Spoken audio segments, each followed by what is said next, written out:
इसलिए नहीं बुलाया। इसका मतलब क्या? हारी हुई प्रत्याशी है तो क्या इसका मतलब आप छोड़ दीजिएगा उनको? इसका मतलब क्या? वो हारी हुई है तो क्या आप नहीं बुलाइएगा? जीतिएगा तो आप बुलाइएगा और हारा हुआ इंसान को आप नहीं बुलाइएगा, ये बिल्कुल गलत है। आप ये अल्पसंख्यक महिला हैं और अल्पसंख्यक को लेकर काफी व्यवस्थाएं जो हैं वो सामने देखने को मिल रही हैं। सिवान में अल्पसंख्यक सम्मान समारोह कराया गया और इसमें पूर्व सांसद मोहम्मद शहाबुद्दीन की पत्नी जो मुसलमानों की नेता मानी जाती हैं और पूरे बिहार में लोग उन्हें जानते पहचानते और मानते हैं, लेकिन उन्हें इस कार्यक्रम में नहीं बुलाया गया। स्थानीय कई अधिक लोग पहुंचे हुए थे। आप क्या कहेंगे, क्या आपकी सोच है? देखिए, मैं तो यही कहूंगी एक महिला के नाते बहुत दुखित बात है और इस तरह के जो भी किए ये गलत है। अल्पसंख्यक के नाते आप एक वो महिला नेत्री हैं, यहाँ पे लोकसभा चुनाव भी लड़ चुकी हैं, ऐसा नहीं है कि नहीं लड़ी हैं।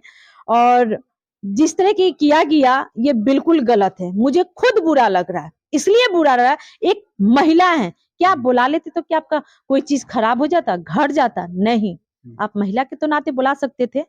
कहीं ना कहीं मुझे ये चीज को बुरा लगा है। जैसे राजनीति की जा रही है, आपको लग रहा है? देखिए, कहीं ना कहीं ऊंच नीच तो है, ना बुलाने का मैटर, ना कहने का मैटर, तो इससे साफ तो इजहार हो रहा है कि राजनीति का ही मैटर है। करता तो ये कह रहे हैं कि वो हारी हुई प्रत्याशी इसलिए नहीं बुलाया। इसका मतलब क्या? हारी हुई प्रत्याशी है तो क्या इसका मतलब आप छोड़ दीजिएगा उनको? कौन नहीं जानता है उनको? कौन नहीं पहचानता है उनका नाम? कौन नहीं जानता है? इसका मतलब क्या? वो हारी हुई है तो क्या आप नहीं बुलाइएगा? बहुत शर्म की बात है ये। मुझे बहुत दुख हुआ इस चीज को लेके कि हिना साहब को नहीं बुलाया गया। दुख है, एक महिला के नाते मुझे दुख है, क्योंकि उन लोग को बुलाना चाहिए।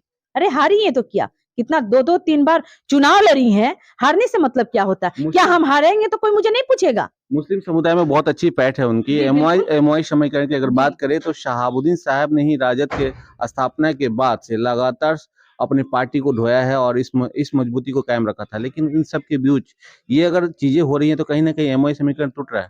देखिए, कहीं ना कहीं इनके साथ में जो बर्ताव ये किया गया है ये तो गलत है। ये तो मैं खुद कह रही हूँ कि ये गलत है, इस तरह के नहीं करना चाहिए। हार और जीत की बात नहीं है कि आप जीतिएगा तो आप बुलाइएगा और हारा हुआ इंसान को आप नहीं बुलाइएगा, ये बिल्कुल गलत है। आप एक महिला के नाते, आप कौम के नाते आप बिल्कुल पूछते, आप बिल्कुल बुलाते। अरे राजनीति तो अपनी जगह पे है और भाईचारा तो अपनी जगह पे है। भाईचारे से भी तो इंसान बुला सकता था, ये कहीं ना कहीं गलत है।